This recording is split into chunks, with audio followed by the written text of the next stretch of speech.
Welcome in our class. कैसे हो? अच्छे हो ना? तो आज हम वापस 6th क्लास का पार्ट नंबर 3 पढ़ेंगे। 1 और 2 अपन ने अच्छे से पढ़ लिया, आपको समझ में भी आ गया होगा। तो आज हम पार्ट 3 जिसका हेडिंग है शब्द विचार, इसको इंग्लिश में मॉर्फोलॉजी भी कहते हैं, आज हम इसके बारे में पढ़ेंगे। तो जैसे कि इसका हेडिंग है शब्द विचार, मतलब हिंदी में आने वाले शब्द कैसे होते हैं, कैसे बनते हैं, उसके बारे में हम आज इसके ऊपर पूरा डिटेल में पढ़ेंगे। तो हिंदी में शब्द सार्थक भी होते हैं और निरर्थक भी होते हैं। सार्थक शब्द जैसे जिन शब्दों का कोई अर्थ निकले वो सार्थक और जिनका कोई अर्थ न निकले वो निरर्थक। तो पहले मैं आपको शब्द के बारे में बताती हूँ कि भाषा की सबसे छोटी इकाई क्या है? वर्ण। और वर्ण से क्या बनते हैं? शब्द। और शब्द से क्या बनते हैं? वाक्य। तो जैसे कि मैंने एक शब्द लिया, कोई भी शब्द ले सकते हैं अपन, जैसे मैंने लिया कलम। क्या लिया मैंने? कलम। कलम एक शब्द है। कितने वर्ण है इसके अंदर? 3। और अगर अपन इसका वर्ण विच्छेद करेंगे तो इसके अंदर कितनी ध्वनियां निकलेगी? 6। ठीक है, ये अपन ने आगे पढ़ रखा है वर्ण विच्छेद वाले लेसन में। अगर हम इसको डिवाइड करें तो इसमें 3 तो स्वर है और व्यंजन कितने हैं? वो भी 3। आपको पता है हर व्यंजन में स्वर होता ही है, बिना स्वर के हम व्यंजन का उच्चारण नहीं कर सकते। तो देखिए कैसे, जैसे अपन ने इसके अंदर क्या है अ, तो क से अ को अलग कर दिया तो क क्या हो गया? आधा हो गया। फिर आ गया अ, फिर अपन ने ल प्लस किया, फिर ल को भी अपन ने अ अलग कर दिया तो ल आधा हो गया, ये अ निकाल दिया। फिर लास्ट अपन ने लिया म, और म को भी जब हमने अ निकाल दिया स्वर तो ये भी आधा हो गया। तो इसके अंदर टोटल कितनी ध्वनियां हो गई? 6। जब वर्ण थे तब 3 थे और जब हमने इसका वर्ण विच्छेद किया, स्वर अलग किए, व्यंजन अलग किए तो टोटल 6 ध्वनियां निकली। तो इसके माध्यम से मैं आपको यही बताना चाहती हूँ कि शब्द क्या होता है। शब्द सार्थक वर्णों का वह समूह है जिसका कोई न कोई अर्थ हो, उसे हम शब्द कहते हैं। ठीक है, तो अब मैं आपको शब्द की डेफिनेशन बताती हूँ। जैसे 2 या 2 से अधिक, 2 या 2 से अधिक वर्णों के सार्थक मेल को क्या कहते हैं? अपन शब्द कहते हैं। कैसे? देखो 2 या 2 से अधिक, कम से कम कितने वर्ण होने चाहिए? 2 तो होने ही चाहिए। जैसे अब मैंने लिख दिया ब, अब ब से क्या मतलब? कोई नहीं, ये हिंदी वर्णमाला का एक वर्ण ही है। अब मैंने इसके सामने लिख दिया स, तो क्या बन गया? बस। तो कितने वर्ण हो गए? 1 और 2। तो डेफिनेशन में भी क्या लिखा हुआ है? 2 या 2 से अधिक वर्ण होने चाहिए। एक वर्ण से कभी भी शब्द नहीं बनता, कम से कम हमें 2 तो वर्ण चाहिए ही। तो 2 वर्णों से मिलकर बनता है। अब है अगला सार्थक। सार्थक मतलब उसका कोई न कोई अर्थ होना जरूरी है। अगर अर्थ नहीं है तो शब्द नहीं कहलाएगा। बस का तो एक अर्थ है कि एक 4 पहिया वाहन है जिसमें बैठकर हम एक स्थान से दूसरे स्थान पर जाते हैं। अब मैंने ऐसे लिख दिया जैसे कि कस, तो क्या होता है? ये इसका कोई मतलब भी नहीं है। तो 2 या 2 से अधिक वर्णों के सार्थक मेल को ही शब्द कहते हैं। जिसका सार्थक अर्थ नहीं है वो शब्द नहीं कहलाता है। ठीक है, समझ में आया? अब हम शब्दों के इस लेसन में आगे हम पढ़ेंगे शब्दों के भेद। क्या पढ़ेंगे अपन? शब्दों के भेद, कि शब्दों की उत्पत्ति कहाँ से हुई है, शब्द कैसे बने हैं। तो अपन अगला हेडिंग है शब्दों के भेद। ठीक है, शब्दों के भेद भी अपन करते हैं, जैसे कि शब्दों के भेद। शब्दों के भेद या शब्दों का वर्गीकरण। तो शब्दों का वर्गीकरण भी कितने आधार पर होता है? ये गणितीय होता है 3 आधार पर। ठीक है, व्युत्पत्ति के आधार पर, स्रोत के आधार पर, प्रयोग के आधार पर और अर्थ के आधार पर। तो सबसे पहले हम शब्दों का भेद समझेंगे। पहला है व्युत्पत्ति के आधार पर।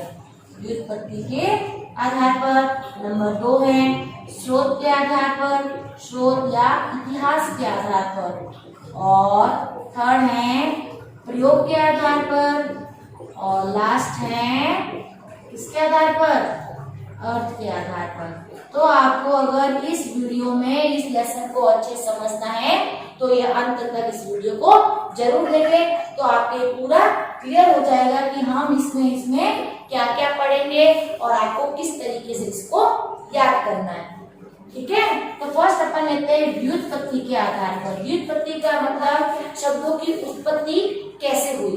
ठीक है, तो इसकी डिफाइन अपन पढ़ेंगे, जैसे कि व्युत्पत्ति के आधार पर शब्दों के कितने प्रकार हैं। व्युत्पत्ति के आधार पर शब्दों के भी 3 प्रकार हैं। अब अपन ने ये 4 को इसमें डिवाइड किया, अब इसके अंदर भी इसके और प्रकार आएंगे। फर्स्ट है व्युत्पत्ति के आधार पर। व्युत्पत्ति बोलो चाहे उत्पत्ति कहो, एक ही बात है। तो व्युत्पत्ति के आधार पर शब्दों के कितने भेद हैं, 4। फर्स्ट है रूढ़, दूसरा है यौगिक, और नंबर 3 है यौगुण। कुल 3 प्रकार के शब्दों का इसके अंदर क्लासिफिकेशन किया गया है। अब इसको अपन अच्छे समझेंगे कि रूढ़ क्या होते हैं, यौगिक क्या होते हैं और यौगुण क्या होते हैं। तो रूढ़ शब्द, ये वर्ड आपके लिए नए हैं, अपन ने इससे पहले की क्लास में इसके बारे में नहीं पढ़ा। तो जैसे जैसे आपका स्टैंडर्ड अप होता है तो उसके जो लेसन होते हैं उसकी और अपन गहराई में जाते हैं। तो फर्स्ट है रूढ़ शब्द। तो अब रूढ़ क्या होते हैं, रूढ़ का मतलब होता है पुराना, जो बहुत पहले से चले आ रहे हैं। ठीक है, इसकी डेफिनेशन यही होगी कि वे शब्द जो बहुत पहले से चले आ रहे हैं और किन्हीं चीजों के लिए फिक्स हो गए और जिनके खंड नहीं किए जा सकते। खंड का मतलब टुकड़े, अगर हम उनको तोड़ेंगे ना तो उसका अर्थ भी नहीं निकलता। तो इसकी डिफाइन अपन लिखेंगे कि जो शब्द किन्हीं अन्य शब्दों के योग से नहीं बनते और खंड करने देने पर निरर्थक हो जाते हैं, वे शब्द रूढ़ कहलाते हैं और ये किसी विशेष वस्तु के लिए प्रयुक्त होते हैं। फर्स्ट तो ये किसी के योग से नहीं बने हैं, ये किसी भी योग यानी किसी भी मेल से नहीं बने, ये अपने आप में ही एक अलग है। ठीक है, मेल से नहीं बनते। सेकंड, इसमें इसके खंड नहीं होते, मतलब इसको अपन तोड़ नहीं सकते, खंड नहीं बनते, और अगर खंड बने तो उसका अर्थ नहीं निकलता अलग से। ठीक है, उसका अर्थ भी अलग से नहीं निकलता, उसे अपन क्या कहते हैं, रूढ़ शब्द। अब रूढ़ शब्द के उदाहरण देखें तो इसके अंदर आता है काला, लाल, पानी, माता। तो ये अपन इसके उदाहरण देखते हैं। उदाहरण में क्या लिखेंगे, पानी। अब देखो पानी एक वर्ड है, पानी का मतलब क्या होता है, नॉर्मली यही पानी, लेकिन अगर अपन इसको अलग 2 भागों में डिवाइड कर दे, जैसे पा अलग कर दिया और नी को अलग कर दिया, तो इसका और इसका अलग से कोई अर्थ नहीं है। जब इन दोनों को जोड़ेंगे तभी एक शब्द बनेगा और उसका अर्थ भी निकलेगा। तो पानी हो गया, माता हो गया, कोई भी कलर का नेम, काला हो गया, ठीक है, दूध हो गया, कोई भी ऐसे वर्ड 2 वर्णों के भी हो सकते हैं, 3 वर्णों के भी हो सकते हैं, लेकिन कोई भी ऐसा शब्द जिसको अपन अलग करें तो उसका अलग से कोई अर्थ न निकले, जब वो जोड़े तभी उनका अर्थ निकलता है, वो कहलाते हैं रूढ़ शब्द। सेकंड है यौगिक शब्द। यौगिक में इसका जस्ट उल्टा, ये 2 शब्दों के मेल से बनते हैं। ये किससे बनते हैं, मेल से। यहाँ लिखा मैंने मेल से नहीं बनते, यहाँ अपन लिखेंगे ये मेल से ही बनते हैं, और जब इनको खंड करें, इनके टुकड़े करें तो इनका अलग अलग अर्थ निकलता है। इनके खंड करने पर क्या अर्थ भी निकलता है, अर्थ निकलता है, उसे अपन क्या कहते हैं, यौगिक। यौगिक का मतलब इसका मीन्स ये है, यौगिक है 2 को मिलाकर ये शब्द बनते हैं। जैसे मैंने लिख दिया विद्यार्थी, क्या लिखा मैंने, विद्यार्थी।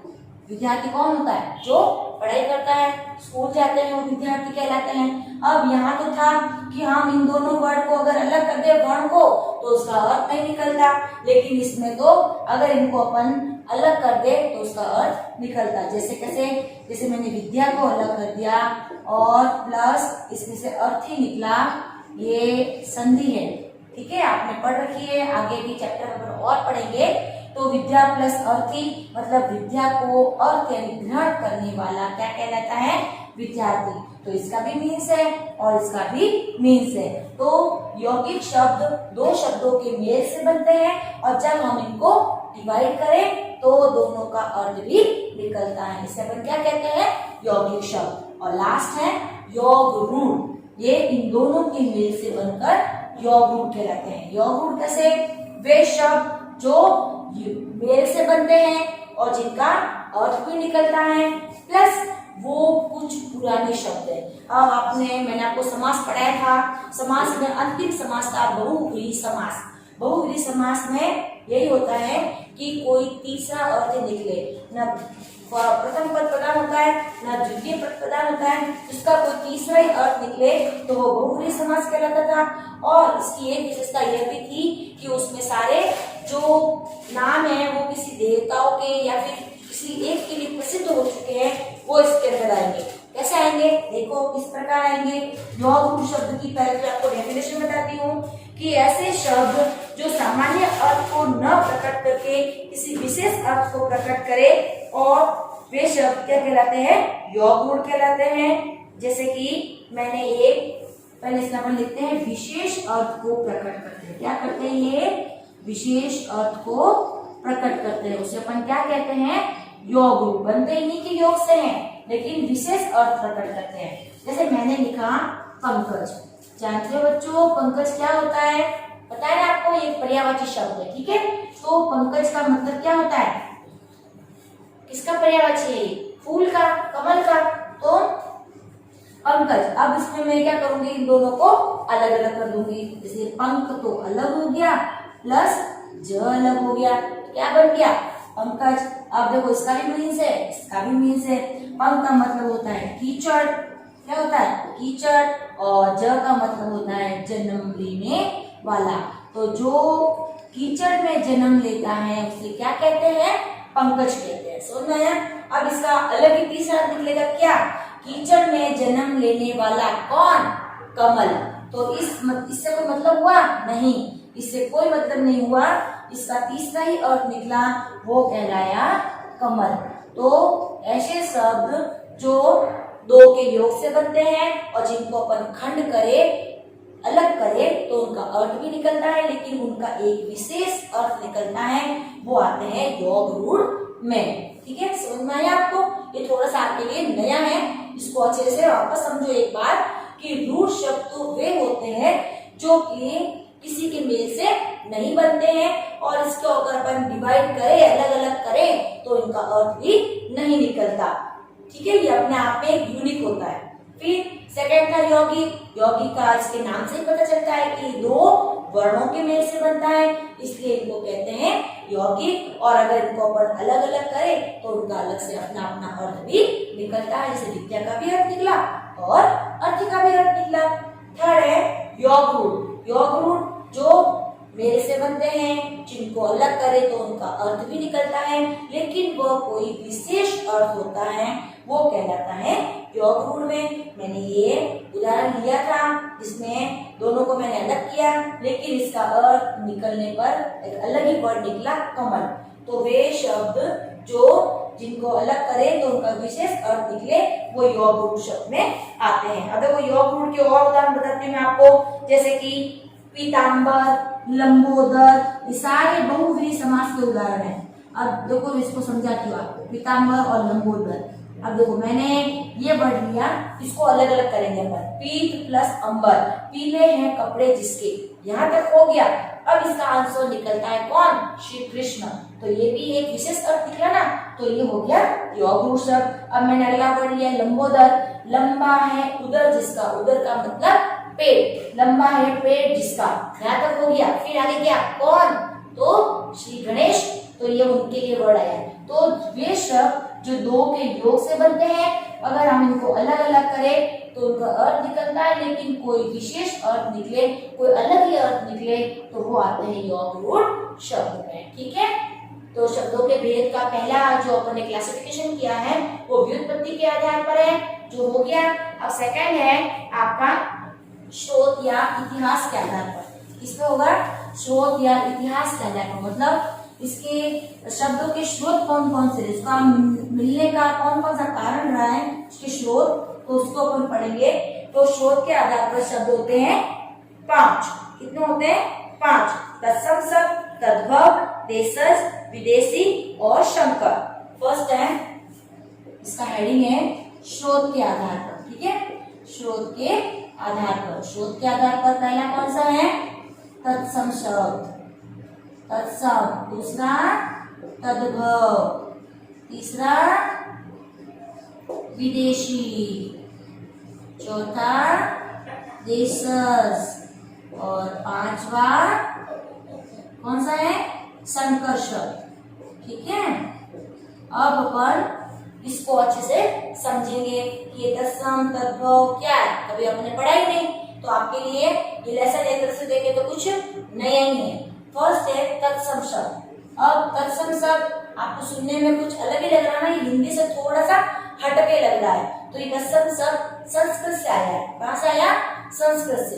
तो इसकी परिभाषा ऐसे होगी कि वे शब्द जो हमने संस्कृत भाषा से लिए हैं और उनको अपन ने हिंदी में ऐसे के ऐसे ले लिया है, जिनमें अपन ने कुछ भी परिवर्तन नहीं किया, वो कहलाते हैं तत्सम शब्द। तो इसकी डेफिनेशन मैं आपको शॉर्ट में लिख देती हूँ कि संस्कृत से लिए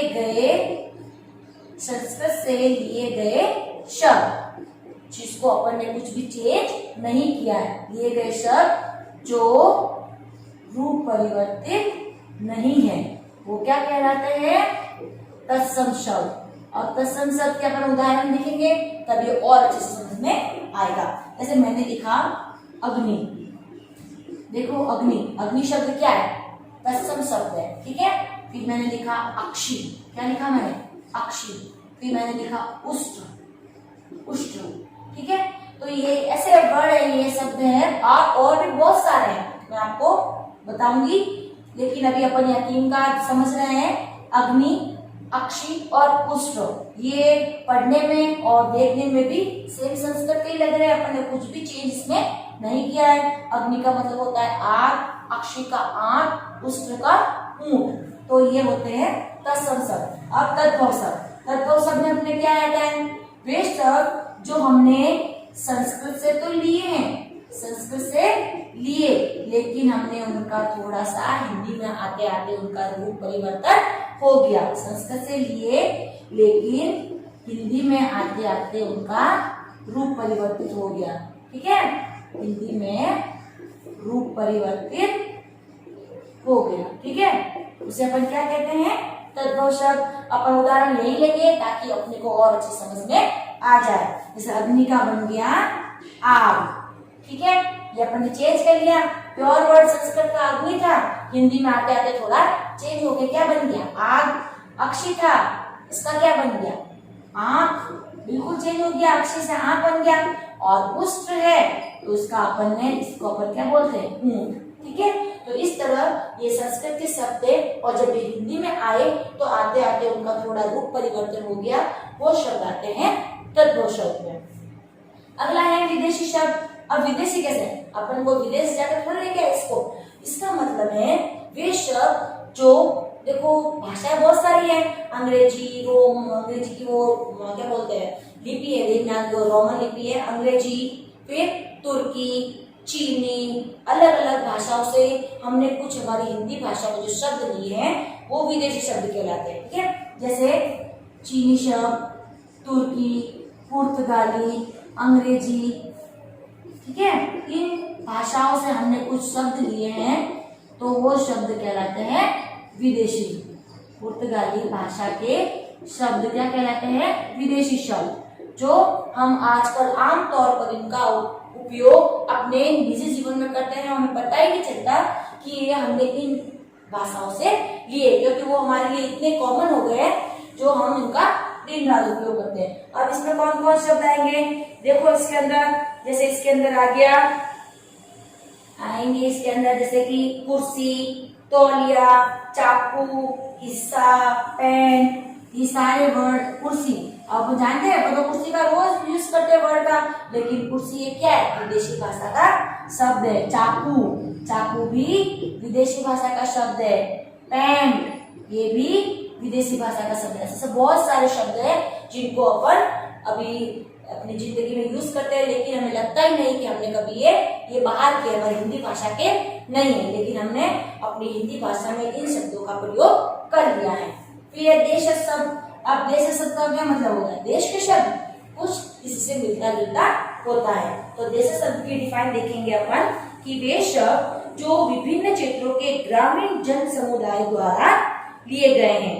ग्रामीण जन समुदाय मतलब जहाँ हम रहते हैं, हमारे दैनिक जीवन में आने वाले शब्दों जो हमारी बोलियों से भी हमारी हिंदी भाषा में आ गए हैं, वे हमें कहलाते हैं देशज शब्द। जैसे गाड़ी, लोटा, बेटा, जूता, लुटिया, ये सब कौन शब्द कहलाते हैं, देशज शब्द कहलाते हैं। बहुत सारे हैं ये शब्द जो हमें दैनिक जीवन में अपन यूज करते हैं। तो वे शब्द क्या डिफाइन लिखेंगे अपन इसकी, वे शब्द जो हमारी बोली से हिंदी भाषा में आ गए हैं, हमारी बोली से हिंदी भाषा में आ गए हैं, उसे हम देशज शब्द कहते हैं। ठीक है, ये हमारे दैनिक होंगे। जैसे अपन ने लिख दिया लोटा, खाट, ठीक है, ऐसे ऐसे बहुत सारे वर्ड है जो इसके अंदर आते हैं। जैसे लुटिया, ये चांद, चुटकी, लौकी, फटफटिया, खुरपी, तखरी, पता नहीं कितने सारे शब्द है जो देशज शब्द से अपन ने हिंदी में प्रयोग कर लिए। और लास्ट है शंकर शब्द। शंकर का मतलब होता है दो से मिलकर बनते हैं, दो भाषाओं से मिलकर जो शब्द बनता है वो शंकर शब्द कहलाता है। कैसे, जैसे हिंदी और इंग्लिश का ले लिया मिक्स में करके तो वो बन गया शंकर शब्द। तो इसकी डिफाइन देखेंगे कि हिंदी में कुछ और ऐसे शब्दों का व्यवहार किया जाता है जो दो भाषाओं से मिलकर बनते हैं। दो भाषाओं से मिलकर बने शब्द शंकर शब्द कहलाते हैं। अब अपन इसके उदाहरण देखेंगे। जैसे मैंने लिया रेलगाड़ी, ठीक है। अब देखो रेलगाड़ी एक शब्द अपन ने लिया, तो रेल तो है इंग्लिश शब्द और गाड़ी क्या है, हिंदी। तो ये इंग्लिश और ये हिंदी दोनों से मिलकर रेलगाड़ी शब्द बनाए, जो कि कौन सा शब्द है, शंकर शब्द। ठीक है, आगे अपन लेते हैं जैसे कि टिकट घर, टिकट तो क्या हो गया, अंग्रेजी शब्द, और घर क्या है, हिंदी शब्द। तो वे शब्द जो दो भाषाओं, यहाँ पर अपन हिंदी और अंग्रेजी की बात कर रहे हैं, तो दो भाषाओं से मिलकर बने शब्दों को क्या कहते हैं, शंकर शब्द। ठीक है, तो इसमें अपन तत्सम शब्द पढ़ा, तद्भव पढ़ा, विदेशी पढ़ा, देशज पढ़ा और शंकर शब्द पढ़े। ठीक है, आज के लिए इतना ही। Thank you. Please like and comment this video. Thank you for watching the video. If you like the video, please subscribe our channel and press the bell icon for another updates. Thank you.